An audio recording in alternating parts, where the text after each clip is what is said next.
Aujourd'hui, faites attention à vos souvenirs puisque cette vidéo est dédiée à Shukuro Tsukishima, le Fullbringer au pouvoir mystérieux et allié emblématique de Ginjo. Reconnu par la majorité des fans comme étant le meilleur personnage de l'œuvre, il est sans conteste l'un des plus déterminants mais aussi l'un des plus forts qu'on ait pu voir. Beau gosse et charismatique, il a maintes fois prouvé sa grandeur en battant des adversaires surpuissants, sans parler de toutes les fois où il a sauvé le monde.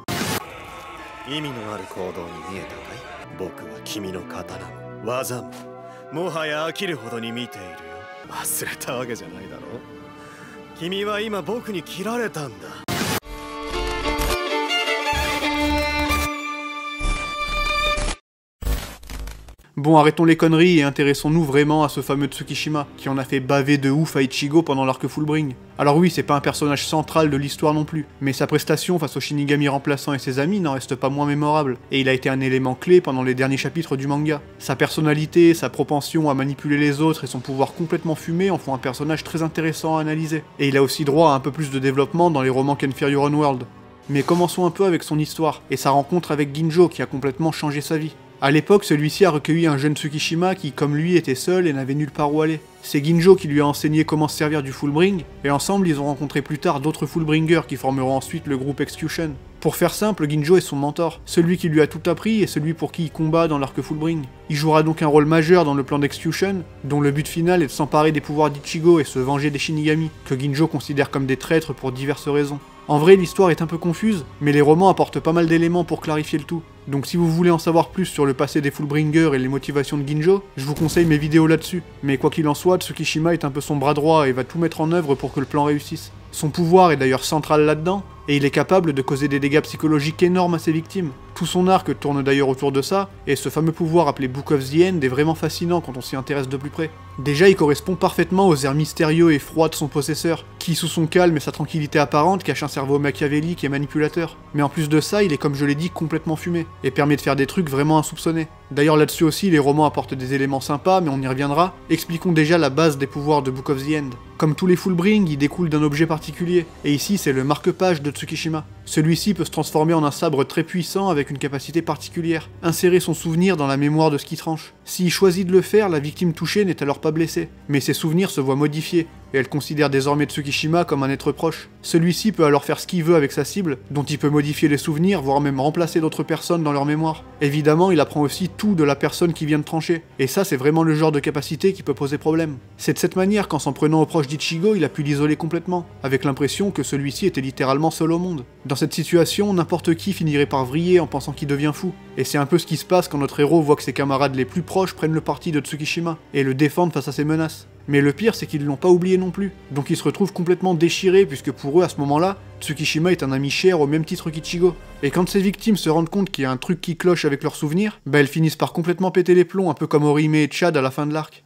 Non, clairement ce pouvoir c'est une masterclass, et c'est en partie ce qui rend l'arc Fullbring aussi intéressant et palpitant à suivre. D'ailleurs, c'est pas tout ce qu'il peut faire. En réalité, il peut aussi être utilisé sur des objets inanimés, ce qui rend les possibilités quasiment infinies. Par exemple, il peut créer des pièges en tranchant le sol, ou alors apprendre les pouvoirs d'un Zanpakuto en croisant le fer avec lui, comme il le fera durant son combat avec Byakuya. Tout ça pour dire que dans l'arc Fullbring, Tsukishima et Ginjo forment un duo vraiment stylé, et leur plan bien ficelé qui se dévoile au fil des chapitres est la clé de cette ambiance stressante et anxiogène qu'on ressent durant cette partie du manga. Ça commence avec l'agression d'Uryu, menée de concert par les deux Fullbringers et qui va grandement semer le doute chez Ichigo, alors déjà en proie à une grande amertume suite à la perte de ses pouvoirs. Un truc que j'aime bien aussi, c'est le fait que pendant une bonne portion de l'arc, Tsukishima est considéré comme l'ennemi principal qui a l'air de lutter seul contre tous. Et tout ça, ça rend la trahison d'Execution encore plus impactante. Mais c'est quand il va commencer à s'en prendre directement aux amis d'Ichigo avec son pouvoir que Tsukishima va vraiment briller. En touchant Orihime, Chad et même les sœurs d'Ichigo, il va lui faire péter les plombs et franchement son air mesquin alors qu'il est tout content d'avoir réussi son coup, c'est trop. Dommage en vrai que l'arc Fullbring soit autant sous-estimé. Parce que quand je vois que certains pensent que c'est un arc hors série, j'ai juste envie de péter mon crâne. Ou alors de chialer comme Ichigo quand il se fait arnaquer par Ginjo. Il y a pourtant pas mal de moments géniaux et très bien amenés. Et malgré les lacunes et le ton très différent, on reste sur un arc qualitatif dans l'ensemble, et qui est loin d'être anecdotique. Mais en tout cas, attention à pas sous-estimer le bibliophile, parce que le touillage psychologique est loin d'être son seul talent. C'est aussi un très bon combattant qui a quand même tenu tête à Byakuya. Et même s'il finira par échouer face à lui, il a quand même mis un peu la pression, faut bien le dire. Ce combat, j'en ai parlé plusieurs fois, il est cool, et il nous montre que Book of the End peut être une arme redoutable en combat direct aussi. En effet, en s'insérant dans la mémoire de son opposant ou de son sabre, il peut facilement découvrir des informations cruciales sur son passé ou ses pouvoirs. C'est comme ça qu'il a appris pour la zone de sûreté de Senbonzakura, et qu'il a donc pu faire une petite frayeur au capitaine de la 6ème. Mais avec ce combat, on comprend aussi que le pouvoir du Book of the End n'est pas infini, et la loyauté de Byakuya envers Ichigo fera la différence, et permettra au noble capitaine de s'en sortir malgré tout. Et faut avouer que c'est quand même lourd comme passage. Surtout quand on pense à ce qui se passe après, au début de la guerre, quand Ichigo retrouve un Byakuya qui, après avoir vu son honneur piétiné, se trouve au bord de la mort, alors qu'il implore son camarade de sauver Soul Society.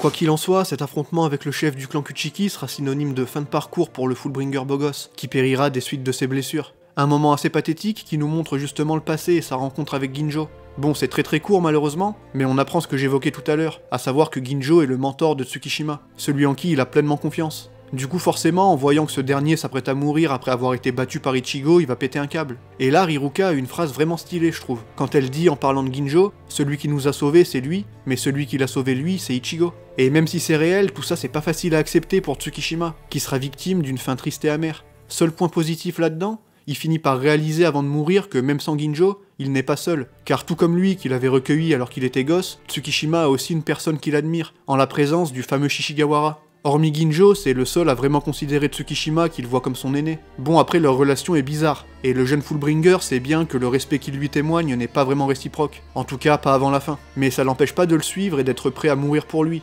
Sauf que Tsukishima pourra plus être son mentor bien longtemps, puisque c'est en réalisant l'importance de son jeune ami qui finit par succomber lui aussi, rejoignant alors paisiblement Ginjo à Soul Society. Ah, et il y a aussi Giriko dans l'histoire qui a canné, mais bon, qui ça intéresse ça? Après, j'en profite pour le rappeler car je sais que la question va encore être posée, mais oui, ces trois-là meurent bel et bien, et finissent donc à Soul Society en tant qu'âme. Du coup, c'est normal qu'on les revoie brièvement dans l'arc final, puisqu'après leur mort, ils se retrouvent au Rokangai. On arrive donc à l'arc final où, comme je le disais tout à l'heure, Tsukishima joue un rôle très important, en utilisant Book of the End pour sauver la mise à Ichigo.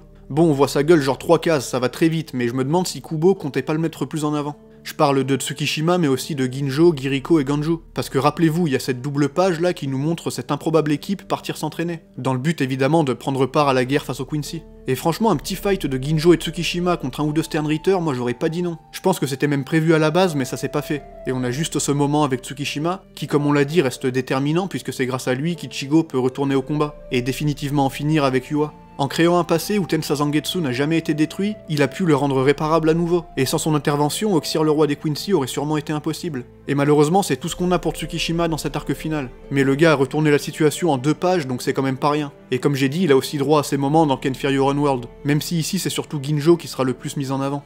Avec Giriko et Tsukishima, ils vont affronter brièvement le gang de Candice Catnip. Et oui, je parle bien des Sternritter, mais si vous voulez connaître les circonstances, faut s'intéresser au roman.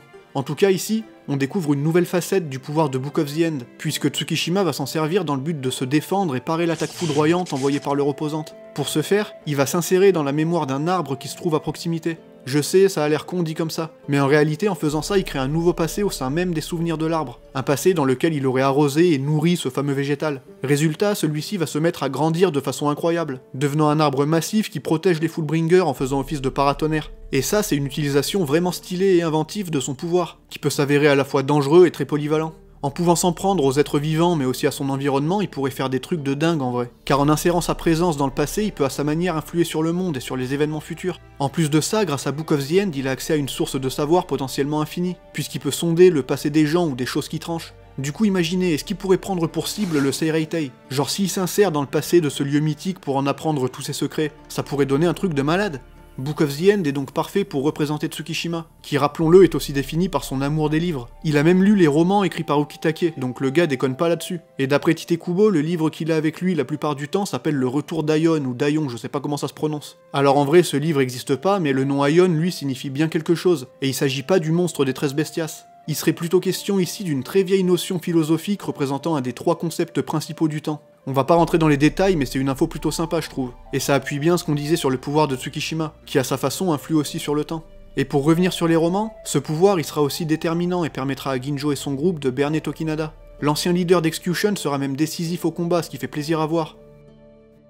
En tout cas, c'est tout ce que j'ai pour aujourd'hui sur Tsukishima. Un personnage qui, tout comme Ginjo, me plaît de plus en plus avec le temps, et qui possède un pouvoir aux possibilités presque infinies. Après je sais pas, peut-être que pour vous il est osef, je sais que beaucoup aiment pas l'arc Fullbringer, mais moi j'aurais bien aimé en voir un peu plus de lui dans le manga en vrai. On verra si son sort est différent dans l'anime, j'avoue que ça m'étonnerait un peu mais ça seul le temps nous le dira, et dans tous les cas je vous remercie d'avoir suivi cette vidéo.